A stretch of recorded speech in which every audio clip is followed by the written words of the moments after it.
Baik, pagi hari ini saya akan menyampaikan firman Tuhan dengan tema kekayaan bukan ukuran perkenanan Tuhan. Kekayaan bukan ukuran perkenanan Tuhan. Bukan berarti kaya tidak dikenan Tuhan. Tetapi kekayaan tidak boleh jadi satu-satunya ukuran berkat Tuhan dalam hidup kita. Yang mengerti katakan amin. Mazmur 73, kita akan baca agak panjang. Mazmur 73, kita hanya akan baca 1-15, kemudian saya akan jelaskan. Sama-sama, 3, 2, 1, Mazmur Asaf. Sesungguhnya Allah itu baik bagi mereka yang tulus hatinya, bagi mereka yang bersih hatinya.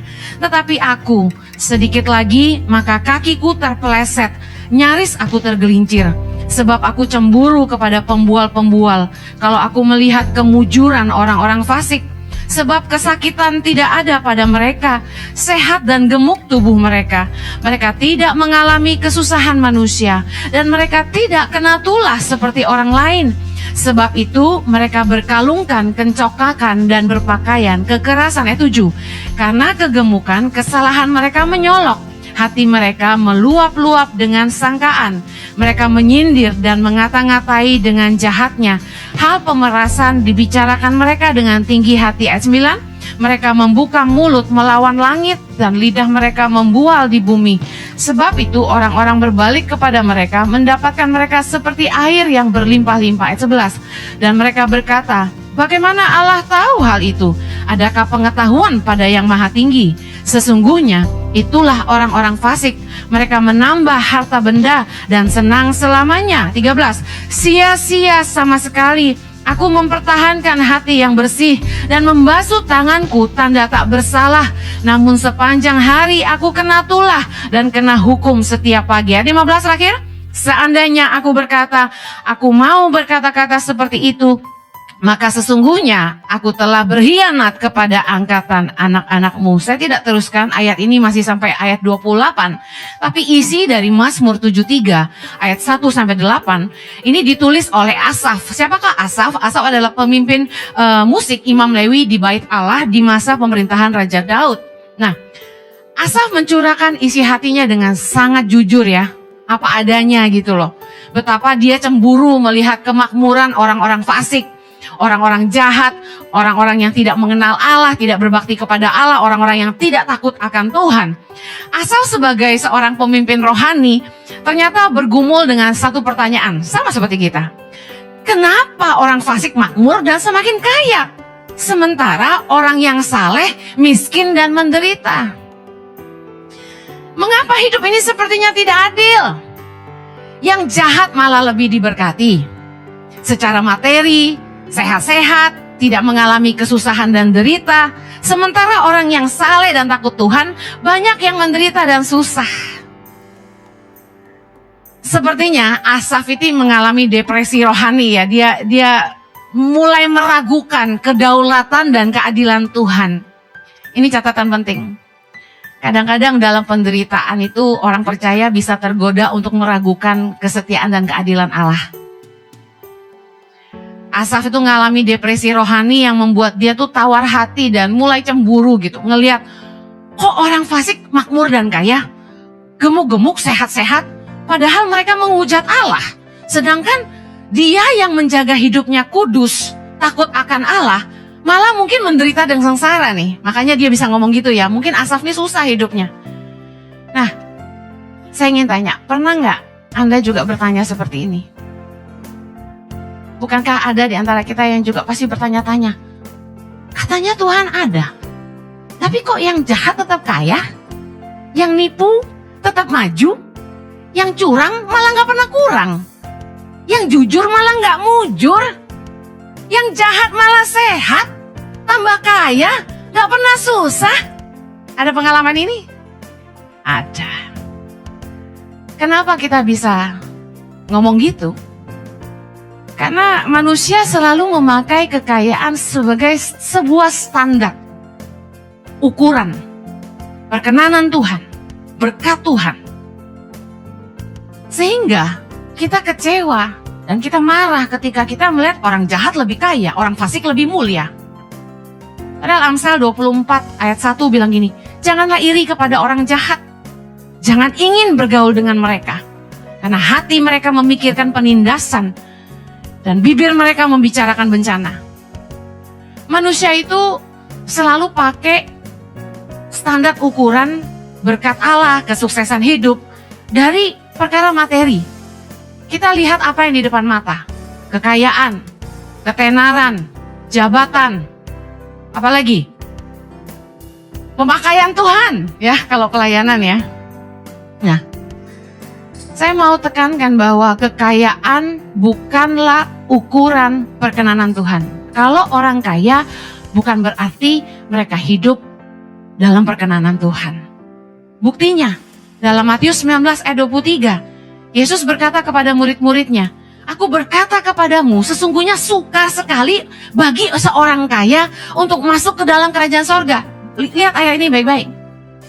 Kalau kaya adalah ukuran perkenanan, lalu Anda yang tidak kaya merasa Tuhan tidak berkenan, kenapa justru Yesus bilang, sesungguhnya seorang kaya itu susah masuk kerajaan sorga? Berarti dengan yakin saya katakan, kekayaan bukanlah ukuran perkenanan Tuhan. Yang setuju katakan amin. Kita nggak boleh pakai kekayaan sebagai suatu standar ukuran. Kalau saya susah, berarti Tuhan marah. Kalau saya kaya, berarti Tuhan sayang saya. Nggak gitu. Kadangkala dalam hidup kita, ada yang memang salib kita adalah penderitaan. Salib kita adalah kesusahan hidup. Salib kita adalah kita tidak sekaya kakak kita yang mungkin jahat dan pelit dalam sebuah keluarga besar. Anehnya, yang paling pelit, yang paling jahat, yang paling gak peduli sama adik-adiknya, yang paling kaya. Giliran yang sayang keluarga, yang benar-benar care sama keluarga dan suka bantu kakak adik yang susah, hidupnya biasa aja. Kita liatin gitu ya, di depan mata kita nih banyak loh. Kenapa dia jahat makin kaya ya? Katanya kalau orang suka menabur, dia pasti diberkati. Lah ini saudara gua, udah pelit setengah mati, gak pernah susah. Serius. Saya lihat dengan mata kepala sendiri. Jadi kalau kita ngelihat kekayaan sebagai sebuah ukuran, kenyataan di depan mata kita, firman Tuhan tuh nggak jadi beneran gitu loh. Gak seperti kenyataan gitu loh. Katanya kalau orang yang menabur pasti diberkati. Katanya kalau engkau baik, engkau hidup benar, anak cucumu gak akan minta-minta roti. Nah lah dia, turunan udah 3, kaya terus. Pelitnya ampun-ampun, jahatnya ampun-ampun, suka menghina orang. Saya paling malas ketemu saudara yang ini. Selalu menghina saya. Menurut dia, jadi pendeta itu kasihan. Hidupnya sengsara, kere. Tapi saya gak peduli. Saya tertawa. Setiap kali dia menghina saya tertawa. Karena yang dia lihat kekayaannya, dia nggak tahu hartanya nggak bisa ikut ke sorga. Justru yang kita tabur, kata Yesus, berilah sedekah. Di mana engkau mengumpulkan harta di sorga, yang ngengat dan karat tidak dapat memakannya. Orang nggak ngerti. Mereka bangga, mereka kaya di dunia, mereka jahatin orang, mereka curang, mereka nipu sana sini, mereka memperkaya dirinya sendiri, mereka bohongin orang, mereka membual, mereka hidup fasik dan mereka bilang, hah, gue makin kaya, lu rajin ke gereja, makin susah. Dan ada lagi, kita lihat hamba Tuhan gitu dipakai Tuhan, wah. Dalam sejarah kekristenan saya dari lahir baru sampai hari ini, yang namanya kalau orang udah diurapi dengan karunia penyembuhan, masanya paling banyak. Serius. Kalau udah yang bisa nubuatin orang kayak peramal gitu, paling rame urutannya tuh ya, nyembuhin orang dulu, ngusir setan, nubuat, paling laris. Paling cepat kaya kalau jadi hamba Tuhan dapat karunia itu. Tapi ukuran perkenanan Tuhan bukanlah pemakaian Tuhan. Halo? Saya kasih tahu Matius 7 ayat 21 sampai 23. Jelas dibahas 3 karunia ini. Baca sama-sama. Bukan setiap orang yang berseru kepadaku, Tuhan, Tuhan, akan masuk ke dalam kerajaan sorga, melainkan dia yang melakukan kehendak Bapakku yang di sorga. Yang berikutnya, pada hari terakhir banyak orang akan berseru kepadaku, Tuhan, Tuhan, bukankah kami bernubuat demi namamu dan mengusir setan demi namamu dan mengadakan banyak mujizat demi namamu juga? Pada waktu itulah aku akan berterus terang kepada mereka dan berkata, aku tidak pernah mengenal kamu. Enyahlah daripadaku, kamu sekalian pembuat kejahatan. Kalau Anda ngerti firman Tuhan ini, ketaatan jauh lebih penting daripada pemakaian Tuhan. Kalau Anda ngerti, dalam kisah ada tentang anak muda yang kaya dalam Matius 19, yang tadi kita baca itu ada ayat sebelumnya yang menceritakan ada orang muda yang kaya raya. Satu hari dia datangi Yesus dan dia bilang gini, Guru yang baik, katakan kepadaku, apa yang aku harus lakukan supaya aku memperoleh hidup yang kekal, masuk dalam kerajaan sorga? Yesus berkata, lakukan semua perintah Allah. Jangan mencuri, jangan membunuh, jangan berzina, bla bla bla, 10 perintah Allah. Lalu dia bilang gini, sudah aku lakukan semuanya itu. Hebat. Ada di sini yang sudah sukses lakukan 10 perintah Allah, angkat tangan. Jemaat online mungkin ada yang sudah melakukan 10 perintah Allah tanpa gagal, angkat tangan. Gak ada yang angkat tangan. Orang ini hebat gak menurut Anda? Saya sudah lakukan semuanya itu. Dengan mantap dia bilang itu ke Yesus. Dia pikir pasti diterima. Lalu Yesus bilang gini, oke. Ayat 21 Matius 19, di situ nggak ada ya, karena saya bacain sendiri. Kata Yesus kepadanya, jikalau engkau hendak sempurna, pergilah, jualah segala milikmu, dan berikanlah itu kepada orang-orang miskin. Maka engkau akan beroleh harta di sorga. Kemudian datanglah kemari dan ikutlah aku. Wow, yes, I know my future. Saya tahu masa depan saya. Ternyata orang yang nabur buat orang miskin akan kaya di sorga. Amen. Saya sedang lihat wajah-wajah orang kaya di kerajaan sorga. Amen. Sedengar baik, anak muda yang sok jagoan ini yang bilang dia udah lakukan semua perintah Allah. Waktu Yesus bilang gini, kalau kamu mau sempurna, jualah segala milikmu dan berikan itu kepada orang miskin, maka kamu akan beroleh harta di sorga. Apa yang dia lakukan? Ketika orang muda itu mendengar perkataan itu, pergilah ia dengan sedih, sebab banyak hartanya. Ketaatan itu nggak bisa melakukan yang satu, tapi tidak melakukan yang lain. Yang berarti katakan amin. Ketaatan itu nggak bisa sebagian. Kita hanya melakukan yang kita suka, yang kita bisa terima. Khotbah yang kita bisa terima aja, yang kita nggak bisa terima, nanti dulu, nggak gitu. Ketaatan nggak bisa separuh-separuh. Kalau saya belajar dari ayat ini, Matius 19, kaya boleh, tapi jangan sampai lebih ngeberatin harta daripada kehendak Allah. Orang kaya jangan takut gak masuk surga, terus bilang gini, ya udah deh gue gak mau kaya lagi. Enggak gitu. Dengar baik, saya gak lagi nakut-nakutin orang kaya pagi ini, tapi saya mau bilang gini, Tuhan harus nomor 1 di hatimu, bukan hartamu. Kalau Tuhan bilang gini, kasih, nurut aja. Karena semua yang kita punya, semua dari Dia, semua untuk Dia, semua bagi Dia. Amen. Kalau harta tuh gak jadi Tuhan dalam hidup kita, kita gak usah takut jadi orang kaya.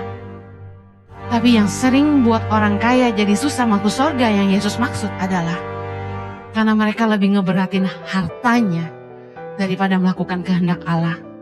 Sekali lagi, harta bukan ukuran perkenanan Tuhan. Pemakaian Tuhan bukan ukuran perkenanan Tuhan. Tuhan itu harus jadi yang segala-galanya dalam hidup kita.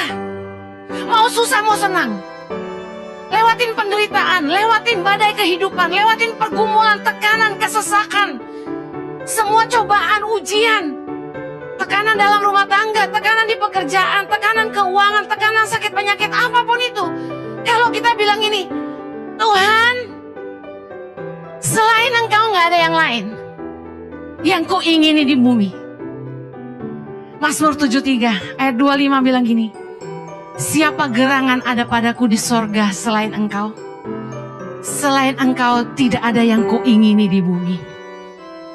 Sekalipun dagingku dan hatiku habis lenyap, gunung batuku dan bagianku tetaplah Allah selama-lamanya. Katakan amin.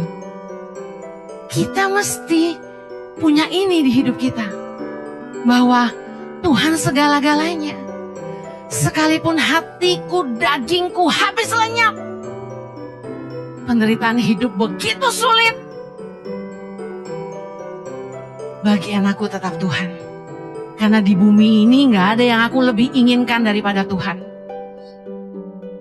Saya kalau nyanyi lagu yang selain kau tiada yang lain ada padaku di surga, saya selalu nangis. Gak ada yang saya inginin di hidup ini, gak ada. Saya gak mau, saya mau Tuhan aja. Suatu waktu tuh kita mesti siap, Tuhan panggil kita. Dan kita berani bilang gini, gak ada yang ngeberatin saya di sini, Tuhan, gak ada. Harta, suami, anak, istri, gak ada.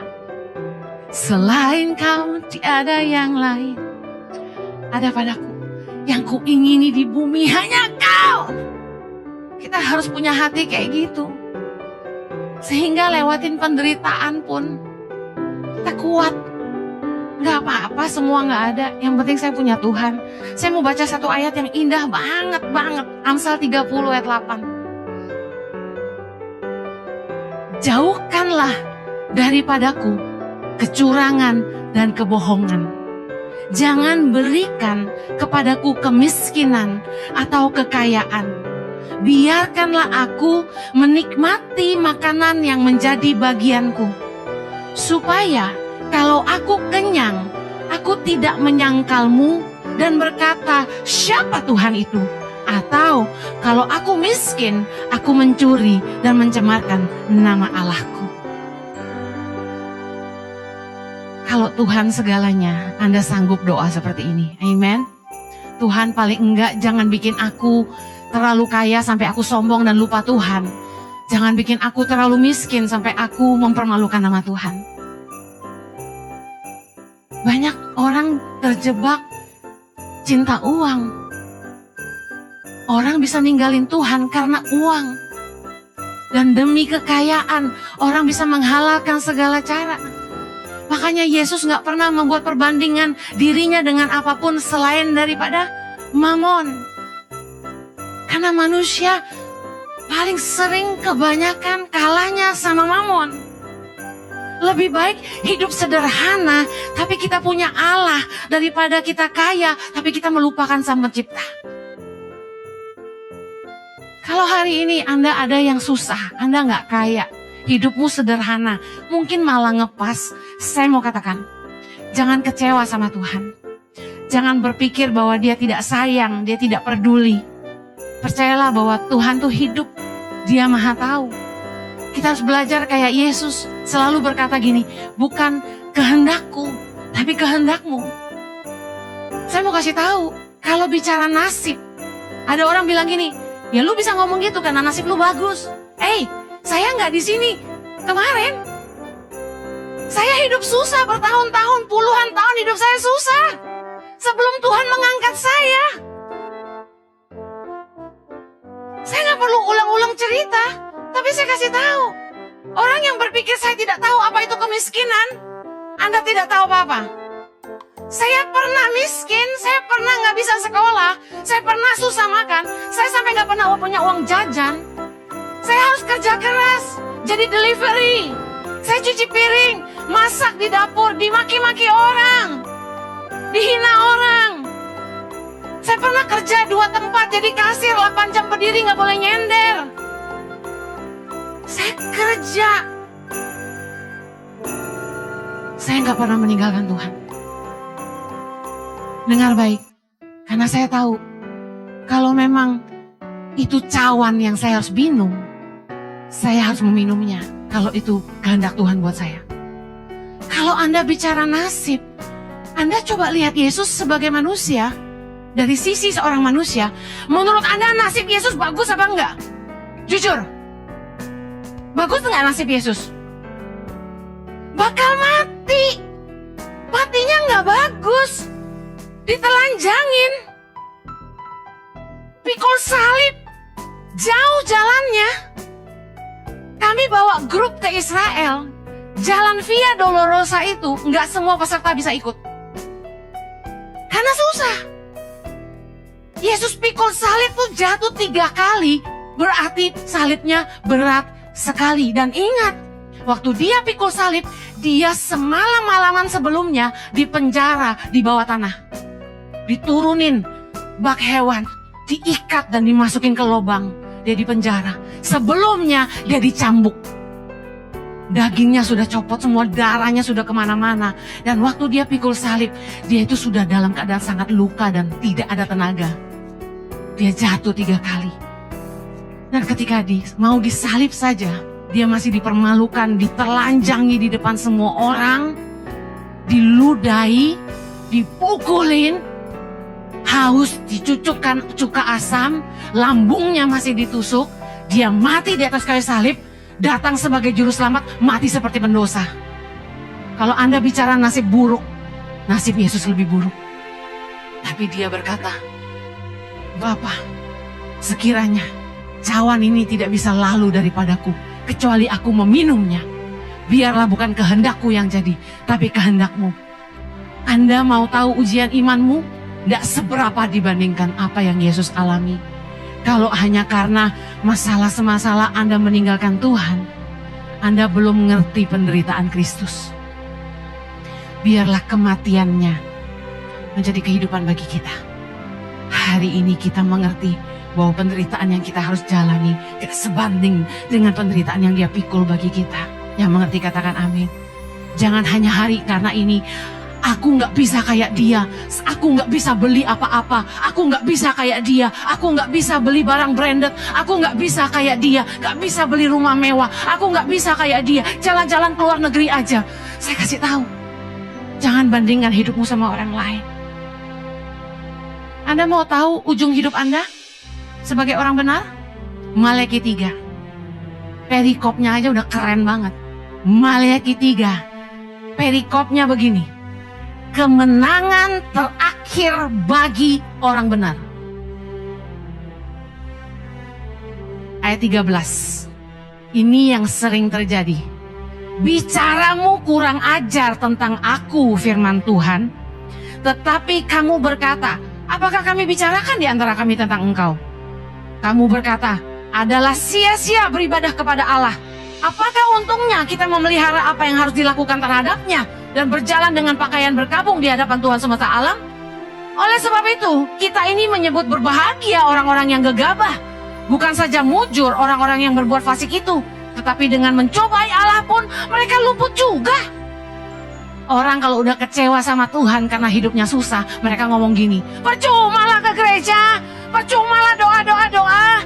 Tiap kali ada orang konseling sama saya, aduh gua susah. Saya pasti mulai dengan kata-kata gini, berdoa. Dia jawab gini, udah. Saya mau kasih firman Tuhan, dia bilang gak usah sebut ayat lagi, gua udah tahu semua. Kata firman Tuhan, bicaramu kurang ajar tentang aku. Kita bilang, hoki amat tuh. Udah nipu mulu tambah kaya. Ngapain kita jujur? Hoki amat tuh. Jadi orang fasik aja dipermuliakan. Lihat ayat 16. Beginilah berbicara satu sama lain orang-orang yang takut akan Tuhan. Saya berdoa di akhir khotbah ini, inilah yang Anda bicarakan. Baca sama-sama. Tuhan memperhatikan dan mendengarnya. Sebuah kitab peringatan ditulis di hadapannya bagi orang-orang yang takut akan Tuhan dan bagi orang-orang yang menghormati namanya. Mereka akan menjadi milik kesayanganku sendiri, firman Tuhan semesta alam. Pada hari yang kusiapkan, aku akan mengasihani mereka sama seperti seseorang menyayangi anaknya yang melayani dia. Ayat 18, sama-sama yang kenceng. Maka kamu akan melihat kembali perbedaan antara orang benar dan orang fasik, antara orang yang beribadah kepada Allah dan orang yang tidak beribadah kepada Allah. Katakan, amen. Dengar, saya mau tutup dengan ini. Nggak usah bandingin hidupmu dengan hidup orang lain. Kita masing-masing punya pertandingan yang berbeda. Anda tidak bisa memenangkan pertandingan yang diberikan Tuhan untuk saya. Saya yang harus bertanding sendiri. Anda tidak bisa bilang, Hen, aku bantu kamu, aku ikut. Nggak bisa, kita masing-masing punya gelanggang pertandingan. 1 Timotius 6 ayat 12 berkata gini, bertandinglah dalam pertandingan iman yang benar dan rebutlah hidup yang kekal. Katakan amin. Untuk itulah engkau telah dipanggil dan telah engkau ikrarkan ikrar yang benar di depan banyak saksi. Jangan sibuk nilai hidup kita dengan orang lain. Kok saya gini, dia gitu. Jangan kecewa lihat hidup orang lain. Kenapa lebih bahagia ya? Kenapa lebih kaya ya? Kenapa lebih mulia ya? Pengikutnya lebih banyak ya? Jangan menghakimi mereka. Fokus, arahkan pandangan kita kepada Tuhan saja. 1 Korintus 9 ayat 24. Tidak tahukah kamu bahwa dalam gelanggang pertandingan semua peserta turut berlari, tetapi hanya satu orang saja yang mendapat hadiah. Karena itu larilah begitu rupa sehingga kamu memperolehnya.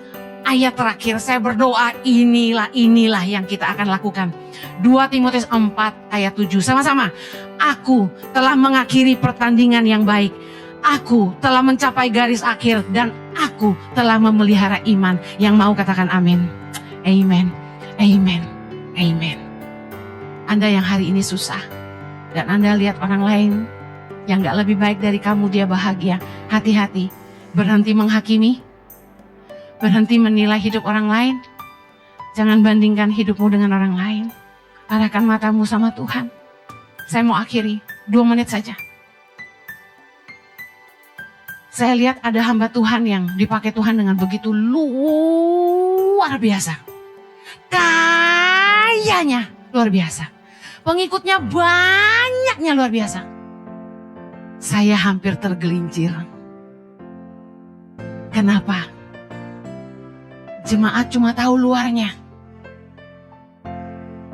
Tapi saya tahu dia siapa. Dan dia seperti apa. Tapi saya belajar. Tuhan ngajarin saya ini. Jangan menjatuhkan dia. Tutup mulutmu. Biarin masanya banyak. Biarin mereka lebih banyak yang ikut dia daripada kamu. Bukan urusanmu. Kita tidak boleh menghakimi orang. Kisah hidup orang tuh belum selesai. Saya berdoa dia berbalik. Supaya jangan sampai setelah dia memberitakan Injil dia binasa. Demikian juga saya. Kita kebanyakan tuh fokusnya liatin orang lain. Hati-hati. Jangan-jangan saya iri sama dia. Waktu kita mulai lihat hidup orang lain yang lebih kaya, lebih diberkati, lebih dipakai Tuhan, hati-hati loh. Jangan-jangan kita iri sebenarnya. Cuma kita nggak mau jujur aja. Makanya begitu kita tahu celahnya, kita mulai cerita kemana-mana, kata kita pengen jatuhin dia. Gak perlu. Hati-hati jangan sampai kita sok nilai hidup orang lain, hidup kita sendiri gak lebih benar. Jangan sampai kita sibuk menghakimi orang lain, hidup kita gak lebih baik. Seperti firman ini berkata, aku hampir saja tergelincir. Saya belajar. Henny, bukan urusanmu. Kamu harus benar dulu.